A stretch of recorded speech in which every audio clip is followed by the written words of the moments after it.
check it out. Right, I'm sort of on a diet, kind of, not really. I'm trying, but it's hard as hell.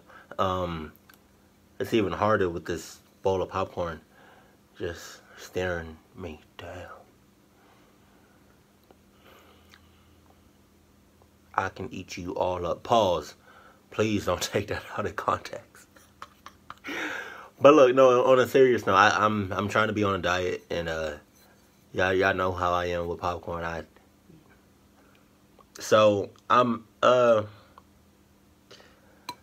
I'm not gonna eat it at the moment. Hey, Gator, how you doing, man? So are you not gonna eat that? 'Cause I can have it. Just saying. Just saying. Here. God damn.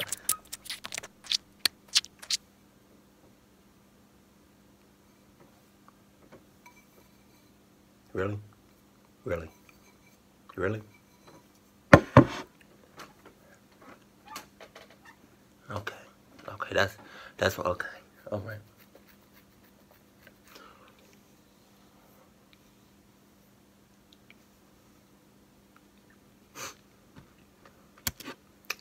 Sup, though I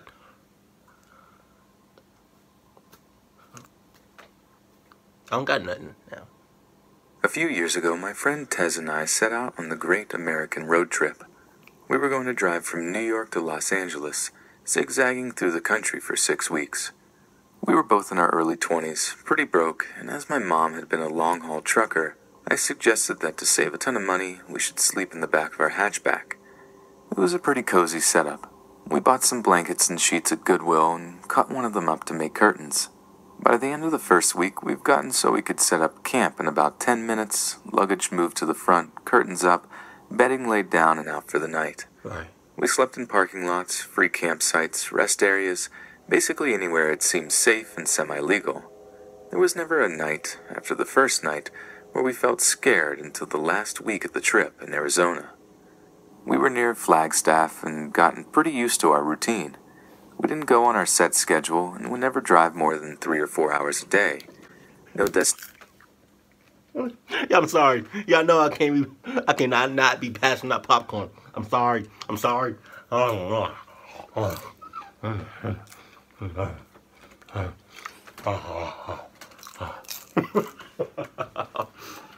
I'm sorry.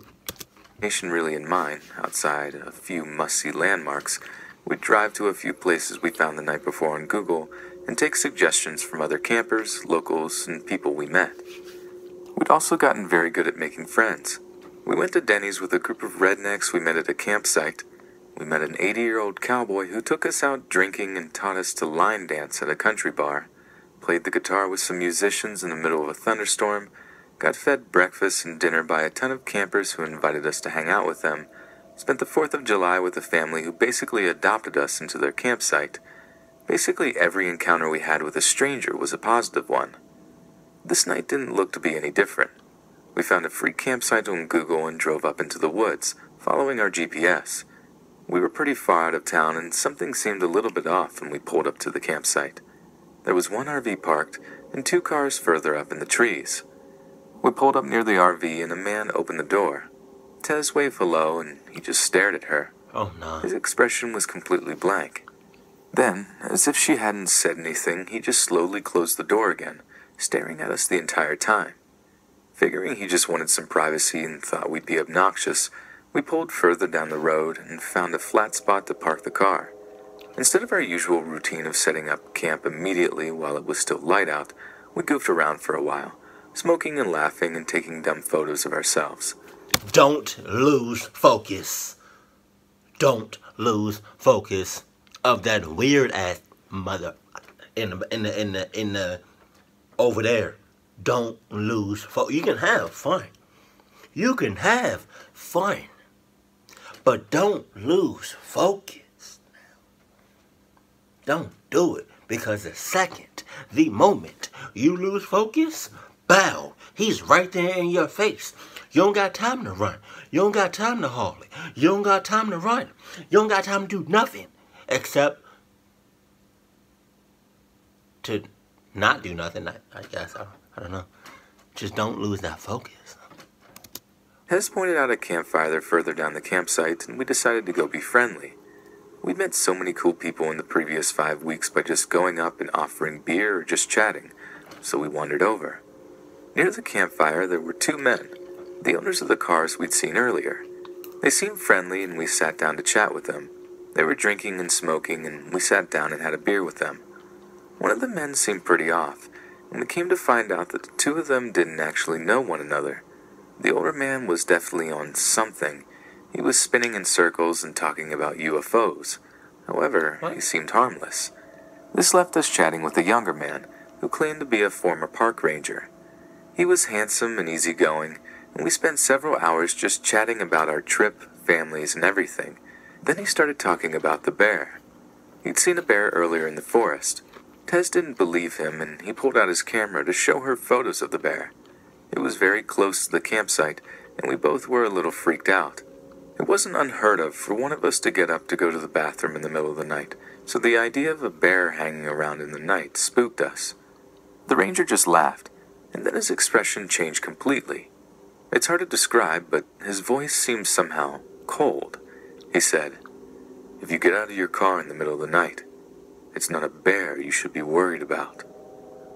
I kept waiting for the laugh, or for... What you mean? What's that supposed to mean? Huh? Are you what you saying? Don't sugarcoat nothing. Don't butterfly me.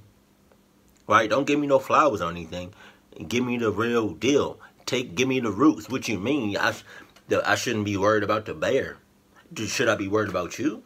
Because if it's so, I'm going to go ahead and start running. Just saying. What you mean by that? Like what? Who says that? Don't be what? Man, see? You playing? And to nudge Tez with his elbow. Jokes on the foreigner and the city girl, right? He never did. I laughed awkwardly and made a dumb joke about serial killers in the woods. Why? My friend laughed as well and joked about Texas Chainsaw Massacre. Wow. We moved on to another subject, but within 5 minutes the ranger had come back to it and was talking about something grabbing us from our car in the middle of the night. No matter how we tried to steer the conversation away from the idea of serial killers, he kept latching back on.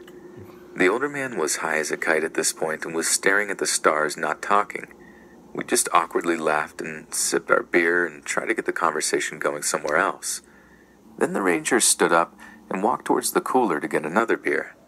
At this point, it's pitch black out, and I can't see anything outside the circle of light from the campfire. You better be seeing that path on that way to, yeah. You better... What you mean? What you mean? There's always a path for you to run. You better, if it's not one, you better make one real fast, because you about to get clucked up real fast. I'm sorry for pausing so much, but let's go. I'm sorry. The beer cooler was outside of that circle. Suddenly there's a red dot in the darkness, and it took a moment for me to realize that it's a camera. The ranger is holding a camera. He had taken a photo of us. I could see the screen on the digital camera light up. Now, it wasn't odd for people we met to ask to take pictures with us. My friend Tez is gorgeous, dark hair, blue eyes, like a young Megan Fox, and we were friendly. People like having pictures of themselves. It was an entirely strange thing to have this person taking a photo of us without asking or even indicating that that's what he was doing. We were both staring at him like deer in the headlights at this point, but instead of realizing what he was doing is a bit weird, he checks his camera, adjusts some things, and takes another photo. This time with the flash, not asking us to smile, no proposing a group photo, and no explanation. After this photo, he comes back to the fire and sits down. Not a word said about the photo. At this point, me and Tez are mutually freaked out. We make up some excuse that we need to go set up our campsite and break out of there. When we stand to leave, the UFO guy smiles and says to have a good night. Ranger, however, looks at us with a smile that doesn't reach his eyes and says, "Be careful out there. There's more than bears in the woods." Every hair on my body stood on end. I wasn't alone in my discomfort either, because Tez laughed a response out and pulled me away from the campfire towards our car. We rushed back to the car, which we only found in the dark by referencing the RV and jumping in the front seats. My friend Tez is all but hyperventilating. Why did he take pictures of us? I was shaking and I responded, I read that serial killers sometimes warn their victims. She stared at me for a second and locked the car doors. Do you think he just took victim photos of us? Oh. We're both freaked out. She's in a full panic and turns the headlights on in the car. I immediately yell at her to turn them off because now he knows exactly where our car is. God knows why, but that is the only night we'd not set up camp. We didn't need to tear anything down, so we just put the car in drive and floored it out of the campsite. As we got onto the dirt road, that ranger was walking towards our car with that same cold expression. Y'all waited too late. I might as well just get clocked up. You waited way too long. Summer 97. I was 9 and scared of my own shadow, so this experience only furthered my fear of the world. My mom and I drove up from Revere, Massachusetts to Bear Brook State Park in New Hampshire to camp. My dad was going to drive up the next morning to meet us because he had work. Everything was going normal at the campsite. We set up the tent, built our fire, all was well. It was still daylight when we noticed that the lone, greasy-haired man in the campsite connected to ours was continually running and leaping onto a wood post, then attempting to balance himself on one foot. He kept doing this over and over and over. It was odd, but we just figured he was some lonely kook and had a good laugh at his expense. My mom thought maybe he was trying out for the circus. Cut to nighttime. Absolute darkness, if not for the campfire. My mom and I were sitting and roasting s'mores over the flames when we heard footsteps approaching from the other campsite. Out of the pines, the lone man stumbled onto our sight. He was ghastly and ragged in the firelight. I could tell my mom was tense. She asked the stranger what he needed. Hey, he mumbled. Hey, nothing. I need your help in my campsite. No. We waited, and he didn't go on. My mom asked what he needed help with. The filthy man said, I locked my keys in my van. I need you to come over and help me.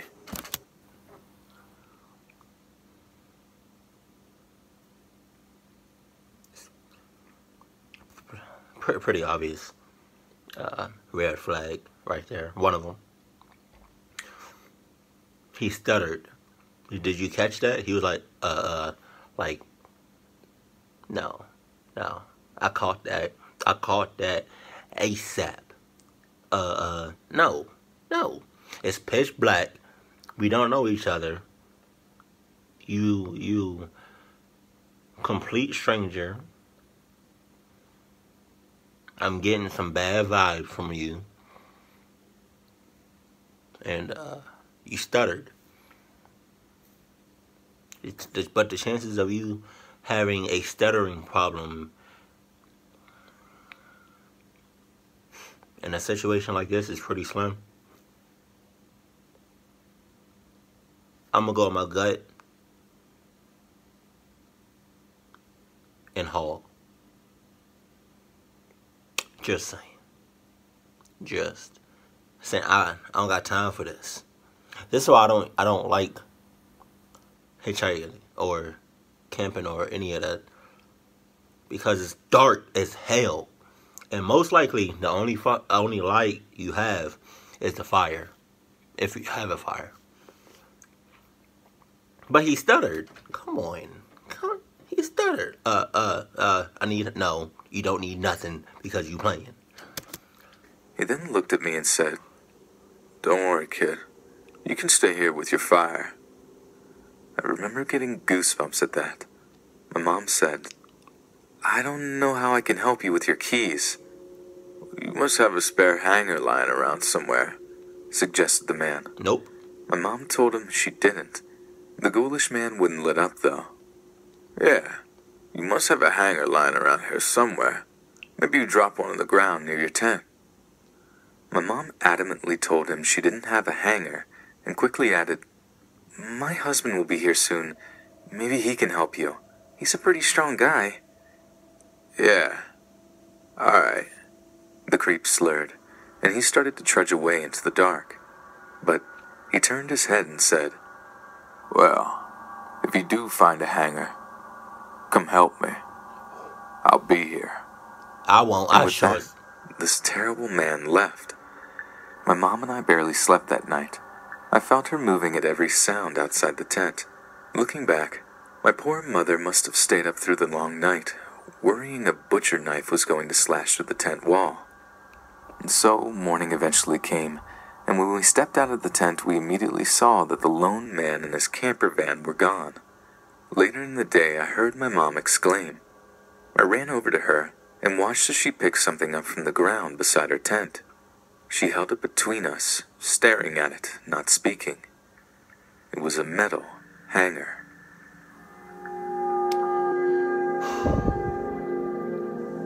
Right.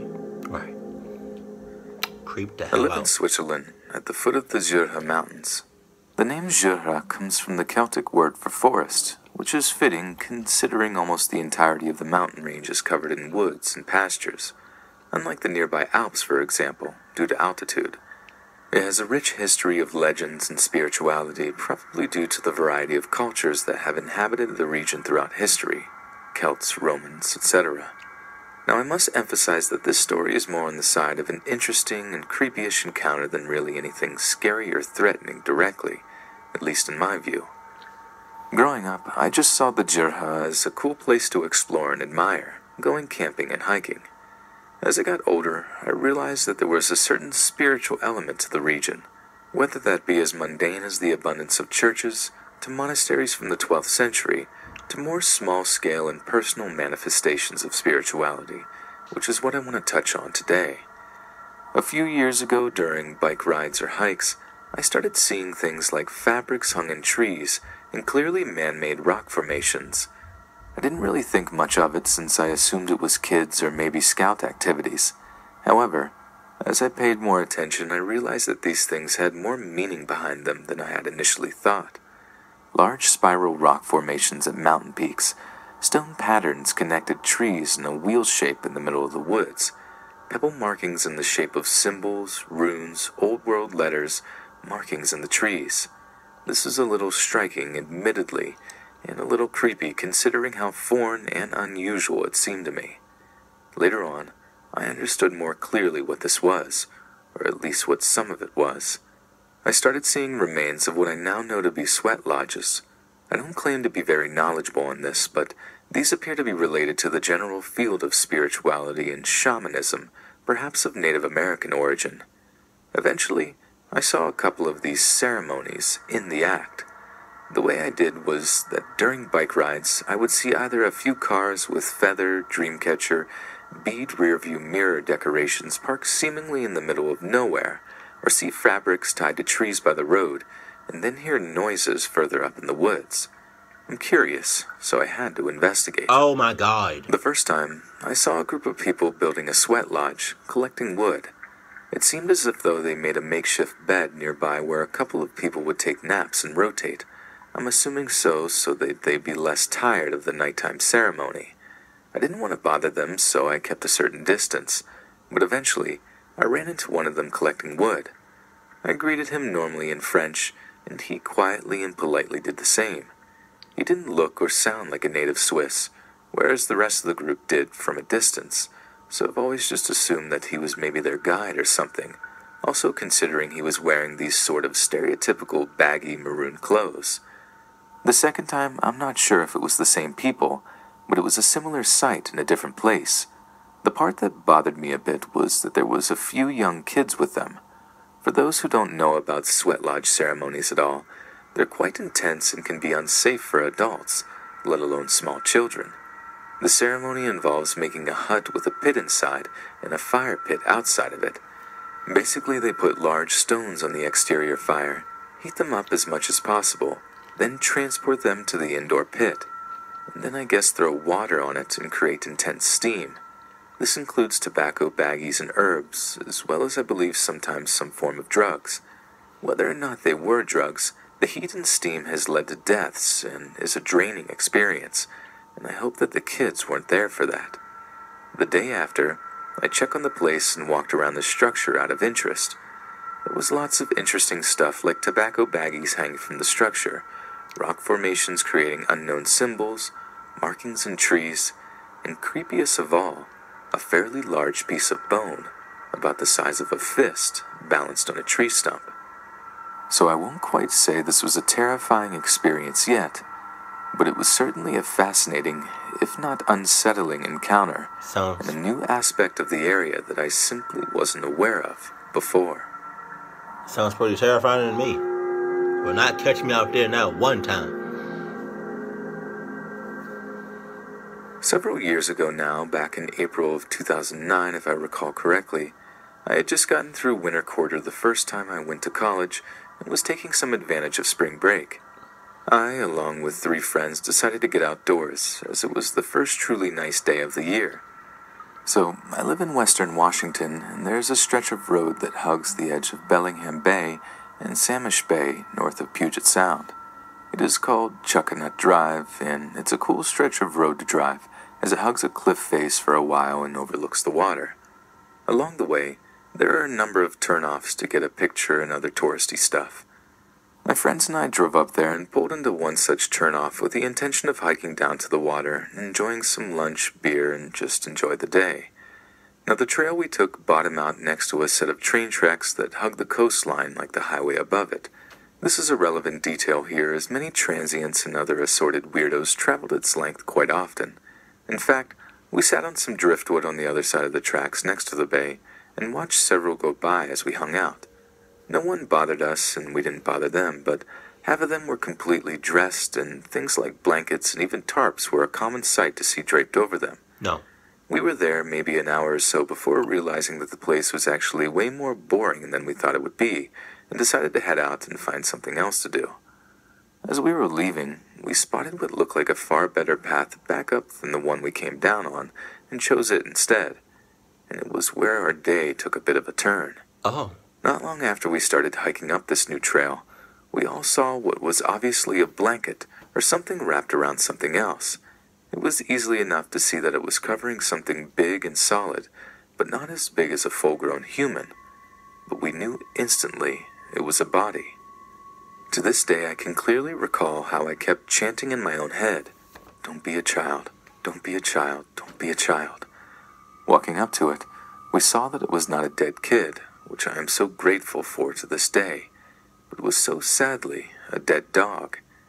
Its head was missing, having been cut clean off at some point just above the collar, which it was still wearing. Whoa. What happened to the good old days? You know what I mean? Like, what happened to when people just didn't care? Well, not that, but like, people weren't just curious. Like, I miss those days. You know, like, I miss, you see something on the side of the road, or you see something happening, or you see something that happened, and see, back in the day, it was like, huh,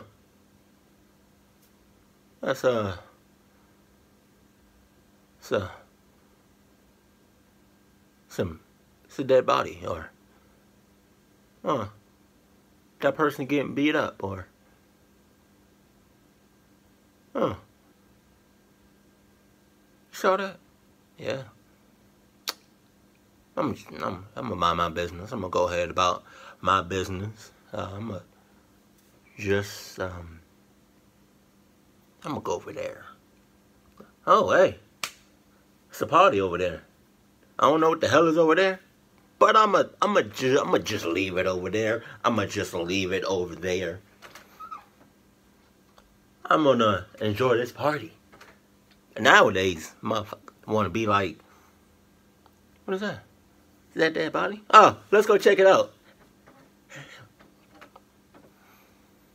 Somebody come up behind them.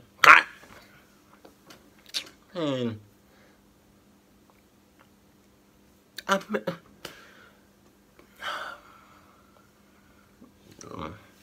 like I keep saying, more often than not, when you're curious, you tend to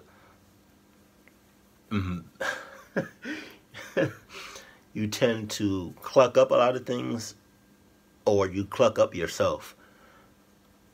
If you stop being so curious, then you won't get clocked up. You won't get clocked up. Like, that's all I'm saying. I just want y'all to be safe. You know? It's okay to observe. It's observe. There we go. From like a good distance. But it's not okay to go check something like. I mean, at the end of the day, you can do whatever you want. I'm just a person giving advice. But I'm just saying, don't go checking out things all the time. I just want y'all to be safe. I love y'all. But, yeah, that's it. Just observe, that's all. From a good 6-mile distance. Absolutely no blood, and the blanket was still very clean, as though it had just been pulled from the linen closet moments prior. There was no smell from the body either, so I guess I hadn't been there very long. Furthermore, branches and shrubbery had been cut or pulled free and set up in a way to attempt to hide the body from the tracks, which were maybe 10 to 15 feet away from our location. It was obviously a body dump. Somebody had murdered this poor dog and dumped the body by the railroad tracks. And they had done it very recently. At this point, we looked at each other, decided to get out of there, and raced up the steep trail back to the road. We reached my buddy's blazer and burned rubber out of that place as quickly as we could. We later called the sheriff's office about this, but I think they just assumed that a stray dog got hit by a passing train when we mentioned that its head was missing. We never heard back from them about anything, so I have to assume that either they didn't find it or didn't look. Regardless, I haven't gone back down that stretch of road since. Alright, well, there you go. You might still get clucked up, but there you go. So this is different from the usual stories, but I think it applies. I was the creep in this situation a while back. What? Me and several friends all decided to go camping, which was an excuse for all of us to drink for several days. I had to work during the day, so everything was set up by the time I got there around 9 p.m. and started heavily drinking to catch up. After a few hours, we started to run out of firewood and had a competition to see who could get the most. I headed off away from the group and found some leftover logs. Back at the site, there was nobody there, so I started splitting the wood with an axe and having a good time. All of a sudden, a young couple come out of the tent with the most horrified expression I had ever seen. This is when it hits me.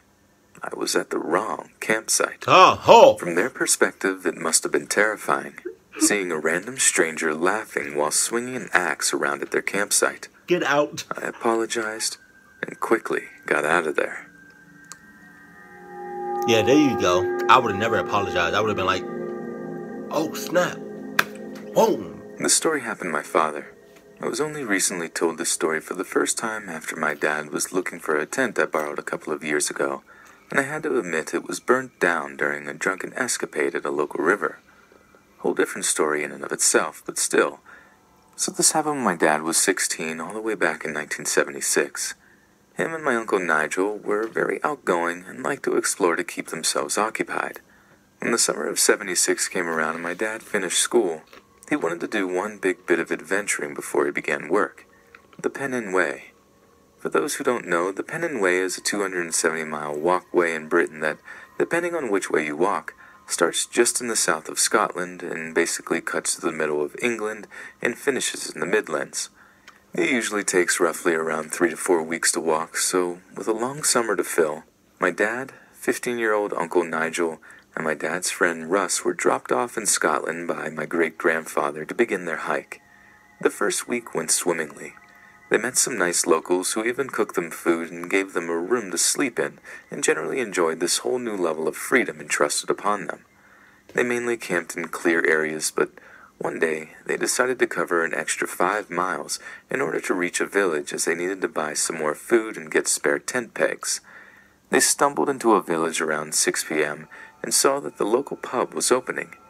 After relaxing the pub with some drinks, my dad tells me that the owner probably knew they were underage but wanted all the business they can get.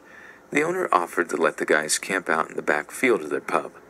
The landlady and wife of said owners seemed oddly hesitant at first, looking a bit concerned and having a bit of a word with her husband in private. However, Yorkshire hospitality seemed to override any doubt she had, and after a night of heavy drinking with the locals, they resided to their tent. My dad says they were using an oil lantern hooked to the center of the tent as a light source, and when they turned it off, they left it hanging, which is important not only for what happened next, but also what happened the next day. My dad woke up and turned on the oil light while debating to get up and have a pee in the field, seeing as the owners had been nice letting them camp out, when he heard a door creak open and creak shut. What? There were no footsteps, so my dad had to put it down to an old shed door or something. After a few seconds, however, the sound of feet landing on grass became progressively audible until they stopped right outside the tent. My dad thought it was just the owner checking on them, and as he went to unzip the tent, the owner fully unzipped it. My dad said the weird thing about this was that he didn't have on a shirt, just some slippers and night trousers. After my dad asked what he was doing, he stuttered out some excuse about hearing a growl and wanted to check on the boys to see if they were okay and safe before looking around. There was no growl, as the only sound in the last 5 minutes was the door, the footsteps, and the unzipping of the tent. The guy weirdly emphasized the need for a good sleep before hiking, and intrusively tapped the oil light, asking it to be turned off. He walked off, letting out a frustrated sigh when nearing the house and closed the door behind him. Morning comes and the owner's wife makes the boys some breakfast while they pack up their stuff. The owner takes down the tent for them and takes off somewhere in his 4x4 without coming back in the house. They thank the woman and tell her to thank her husband. She says she will when she figures out when he comes back, as he left early that morning. They come to their designated camping spot just next to a small stream, around an hour and a half early, and decide to have a longer rest after walking about 130 to 140 miles over the last 8 to 9 days.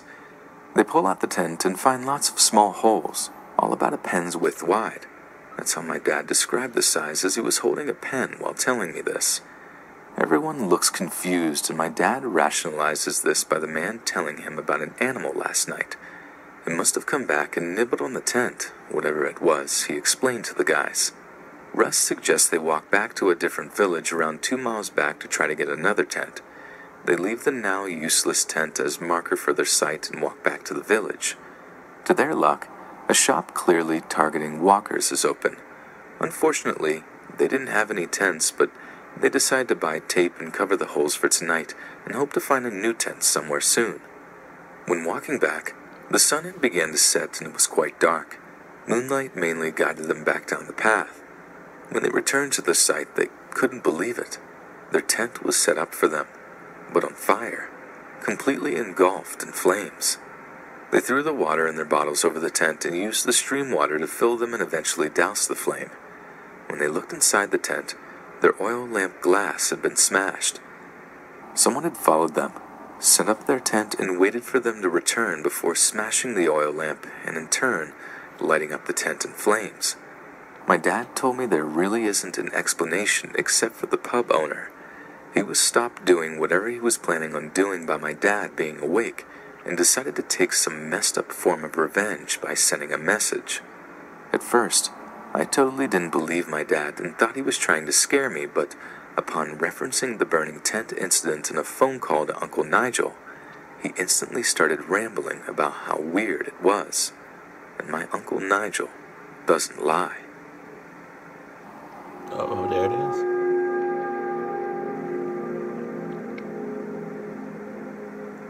A couple of years ago, I went hiking alone on different trails in the Blue Ridge Parkway. For some reason, I thought it would be okay for a 20-something woman to go alone. Stupid, I know. I always wanted to visit Mount Mitchell, so I made the trek up there. This was on a Monday, so there weren't a ton of visitors. The path to the summit is paved, so it's a fairly easy walk, but it's a bit steep. I was a smoker at the time, so I was quite out of breath. I finally got to the top and stood to the side trying to catch my breath, and I see someone step very close to me out of the corner of my eye. I look up, and it's a man, probably in his late 40s, greasy, dark brown hair. He says, "Hey, I noticed you took a while to get up here, and you're breathing really hard. Are you okay?" Yes, I'm I was good. kind of taken aback, but I replied saying I was fine and that I'm a smoker, and I kind of laughed to make light of the situation. He stood there looking at me, so I made a little nod to let him know I was going to walk away. I walked over to a podium that showed you the direction you're looking and what mountains and cities are that way in the distance. He followed me. He started talking out of nowhere about how he had recently been divorced and was part of a men's group that traveled around the country to lots of famous tourist spots. It doesn't take me long to figure out if somebody's following me.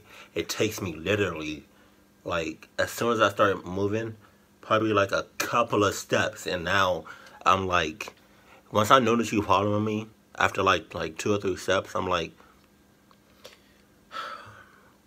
okay, what is this? What are we doing? Yes, you're divorced, and I'm sorry for that, but we gonna have to stop because we're about to get a divorce. Whatever this relationship is, there's no relationship at all. I don't even know why I said that. You think it is, but it's not. So stop following me, please. Thank you very much.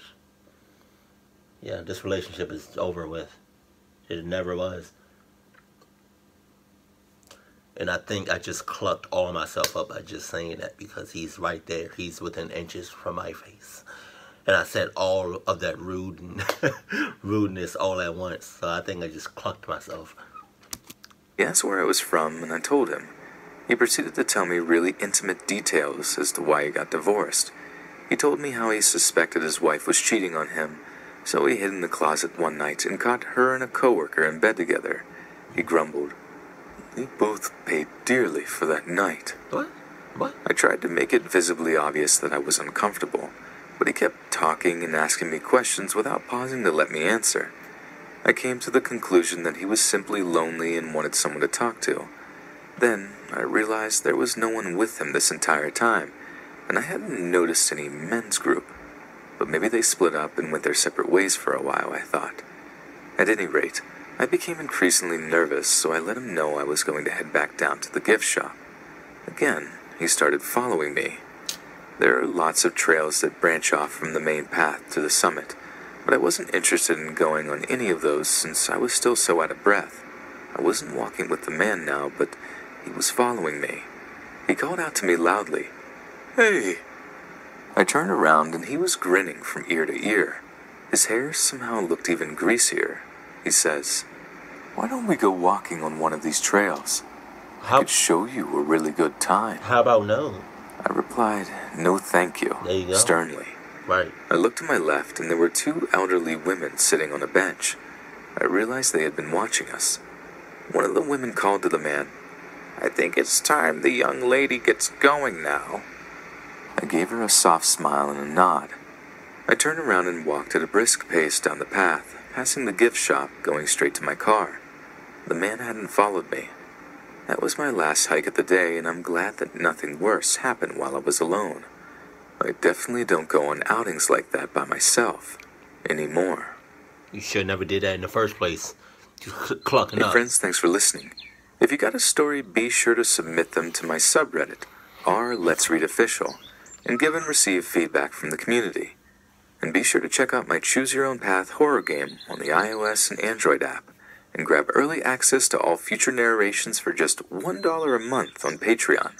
Links in the description. Thanks so much, friends, and I'll see you again soon. But yeah, like I said, she never did that in the first place. God.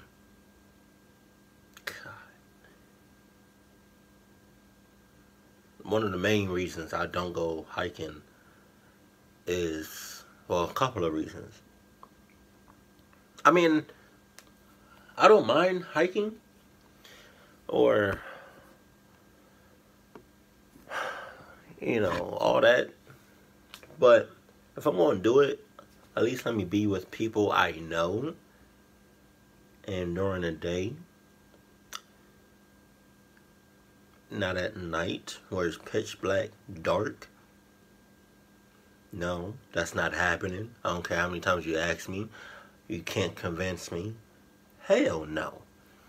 I hitchhiked 2 times. The first time I hitchhiked when I was at a summer camp. with kids. I was with a bunch of kids, like mad kids, and plus I was with the chaperones. There we go. It was like a couple of chaperones with us. So I knew I was in good hands off Bucks. I was not about to drift off and be one of those kids that be like, that first be with the group, and then they see something, and they be like, hey, what's this?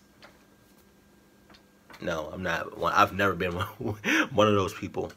And the second time, and also why I don't like hiking is because sometimes you get so far up in altitude, I guess. I don't really know the correct term, but like you just get so far up that like it's kind of hard for you to breathe. I don't like that. That happened when I was a kid, when I was with those kids, and I was like, I can't breathe. That was weird. That scared me. The second time I went hiking was recently. I even have pictures on my Instagram. I'm not about to show you. I don't know. I may show you.